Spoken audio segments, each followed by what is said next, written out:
Hello and welcome to my podcast. I'm Mackenzie Sachs, and today we will be talking about the lesser known social work pioneers and what they do to promote social justice and change. Um, we will also be discussing why they are possibly lesser known as social work pioneers. I hope you guys enjoy. So, social justice is very important when it comes to social work. Making a change is also important. And when it comes to social work pioneers, they are pioneers for a reason. They did something important and made a change. We will be jumping in and looking at three lesser known social work pioneers. And the first person we will take a look at is Dorothy Irene Height. Who exactly was Dorothy Height? Doctor Height was born on March 24th, 1912 in Richmond, Virginia. And while she was around 4 or 5 years old, her family decided to, move to Racon, Pennsylvania. And shortly after moving to Racon, Dorothy decided that she would join the Young Women's Christian Association, or also known as the YCWA. And the YCWA is something that Dorothy was well known for. Um, Dorothy was a really hardworking student, and she actually ended up winning a scholarship. And with the scholarship money, she enrolled to New York University, where she got to earn her Bachelor's of Science degree in education, and she also earned her master's degree in educational psychology. She also did postgraduate work at Columbia University and the New York School of Social Work as well. Dr. Height was also part of the National Council of Negro Women, which is also known as the NCNW.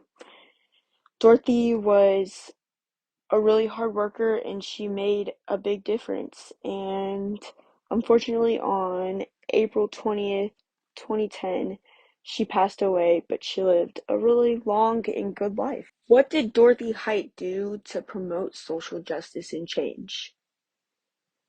Being part of the YWCA, Dorothy got to direct the attention of the organization to issues of racial justice. And she did this by, introducing a policy where the facilities nationwide would be integrated. And she was elected as National Interracial Education Secretary of the organization. And this happened in 1946. In 1937, on November 7th, she met the founder of the NCNW, Mary McLeod Bethune. When Dorothy met Mary, it changed her life. Dorothy became the fourth elected president of the NCNW in 1957. And as president, Dorothy got to organize and help coordinate the 1963 March on Washington with multiple civil rights activists, including Martin Luther King Jr. Bringing attention to racial justice and getting to help organize the March on Washington was surprisingly not the only thing she did to promote social justice and change. Why was Dorothy a lesser known social work pioneer? I have some ideas as to why she was lesser known as a social work pioneer, and one being that when doing research, I actually couldn't find too much information about her being a social worker. Yes, she made a huge difference in promoting change, but there is just little research on her being a social worker, which can definitely contribute to her being lesser known as a social work pioneer. I also think that with her time frame and it being with the civil rights movement, and having more higher up civil rights activists that could also take away from, her fame and possibly even be getting noticed. So the next social work pioneer who is also lesser known that we will be taking a look at is William Meesan. So who was William Meesan? William was a guy who was born in 1947. William grew up in University Heights, um, in the area of the Bronx. Meesan attended the University of Vermont, where he earned his bachelor's degree, and then he went to Florida State for his MSW degree. And then he decided to further his education and earn his PhD at Columbia University, where his dissertation was concerned with child welfare decision making. And William um, later in life became the director of policy and research at Children's Rights in New York City. William was definitely committed to research and scholarships, which got him far. William also wrote a ton of books.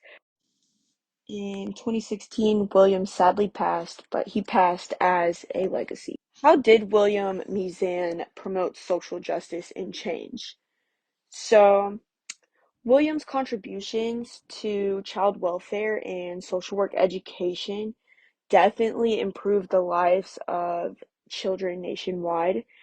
Um, and, that's just promoting social justice right there. And he also, when he was the director of policy and research at Children's Rights in New York City, he assisted the public law firm in its advocacy efforts to reform the child welfare system in a number of states.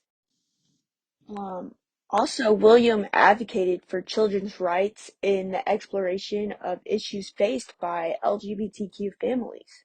And that was a really important way he promoted social justice and change. Why was William Meesan a lesser known social work pioneer? I think that William could have been lesser known because he didn't jump around a lot in the field, which by any means, it's not a bad thing to not jump around. It's good to, stick to one thing that you're super interested in. But William also wasn't the first social worker either. He did great work that should definitely be recognized, but just isn't as much. So the last social work pioneer who is lesser known that we will be taking a look at is Frances Perkins. So who was Frances Perkins? She was born in 1880, and in 1902 she went to Mount Holyoke College, and then she went to Columbia University in 1910. She was trained as a social worker and worked in the Settlement House in Philadelphia and at the Hull House in Chicago. In 9/11, Francis witnessed the Triangle Shirtwaist Company fire, in which 146 workers, many of whom were women and children, died because the doors were locked so that they could prevent theft, and that blocked the workers from escaping, and that was really hard for her to see. Um, but after working as a social worker and gaining experience, she became the first woman to serve on the New York State Industrial Commission, and then was appointed by Franklin D. Roosevelt to be Secretary of Labor. And then she died a hero in 1965. What exactly did Frances Perkins do to promote social justice and change? So after Frances witnessed that terrible tragedy that happened with the company, it changed her and made her lobby for industrial reform. And she strived towards that and worked towards that. And then also, she created change and helped with the 58-hour work week for women to go to 48 hours. And she fought for a minimum wage law and helped draft multiple different acts. And one important act that we still have today, being the Social Security Act.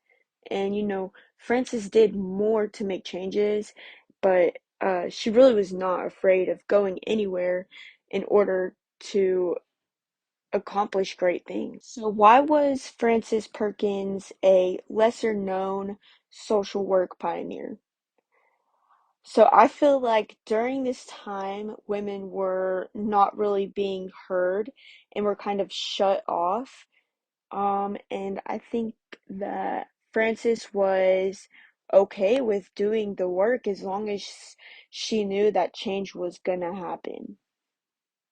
And she really did work really hard to make it happen. So I just want to bring this to a close and just say that, one of the reasons why we have lesser known social work pioneers is because even when they were around and doing important things, no one really recognized that.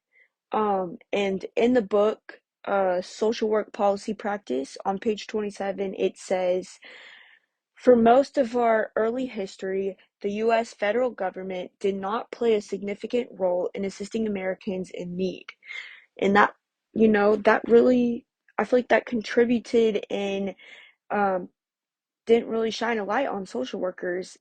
And that's why we have lesser known social work pioneers. I think that doing research on some of them and getting to know more about why they did what they did to promote social justice and how they promoted social justice and change is really cool and engaging, and it makes me want to make a change and learn more about it. I really enjoyed getting to put this together and getting a chance to bring light to them, and I'm honored to be able to share their stories. I want to thank you guys for tuning in to my podcast. For more information, you can go to naswfoundations.org, and they have the NASW pioneers in their biographies.